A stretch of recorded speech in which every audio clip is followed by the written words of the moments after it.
Fortin? Ben non. Ça va être long, mais je vais me rendre. Puis, il a bien fait ça, mon beau Jean.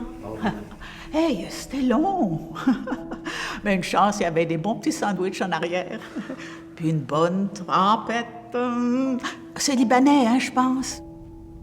Lucie puis moi, on est ensemble depuis notre jeune vingtaine. Jean et moi, on a toujours été complices. J'ai jamais senti qu'il pouvait y avoir un débalancement entre nous. Lucie, c'est l'amour de ma vie. On a toujours été bien dévoués, l'un pour l'autre.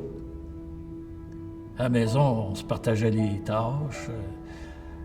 J'en faisais pas mal plus que ben de mes amis. On était beaux à voir. C'est pas pour rien qu'on est restés ensemble si longtemps.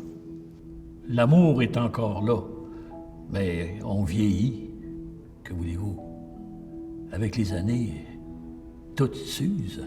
Moi, c'est mes jambes. Quand Jean a commencé à perdre son autonomie, je lui ai dit « Je vais m'occuper de toi ». Il était tellement content de rester à la maison. Puis moi aussi. Pas facile d'accepter de se déplacer avec un déambulatoire. C'est pas facile pour moi. Puis pour ma Lucie. C'est devenu très prenant. Une job à plein temps. Je me répétais que j'allais être capable, que j'avais pas besoin d'aide. Mais Jean a commencé à être plus lent, plus malhabile. Et alors, c'est devenu trop. Je pense qu'elle savait pas dans quoi elle s'embarquait. Elle a commencé à se fatiguer plus vite. Elle était plus stressée, plus irritable. Des fois, elle me criait après pour que j'aille plus vite. Même que des fois, elle me poussait dans le dos. J'avais peur de tomber. Puis je pense qu'à un moment donné, elle a abandonné. Elle me laissait sa toilette des heures. Elle m'aidait plus à me laver. Puis après, elle disait que je puais. J'avoue que j'ai pas été correcte avec lui. Mais des fois, j'avais tellement besoin d'espace, de souffler un peu. Alors, j'ai commencé à l'oublier. Je me sentais mal.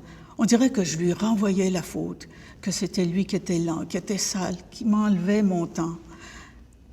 Puis, avec la pandémie, j'ai dû rester à la maison, je ne pouvais plus sortir. Jean était devenu une nuisance. Et là, j'avais plus d'aide. Un jour, j'ai réussi à me déplacer jusqu'à la pharmacie avec mes médicaments. Le pharmacien m'a demandé qui c'est qui m'aidait à me donner mes médicaments. Ben, j'ai dit que c'était ma femme, Lucie. Il m'a fait comprendre qu'elle me les donnait pas toutes. Il m'a référé à un organisme pour corriger la situation. C'est pas parce qu'on est vulnérable qu'on doit vivre de la négligence, de la violence.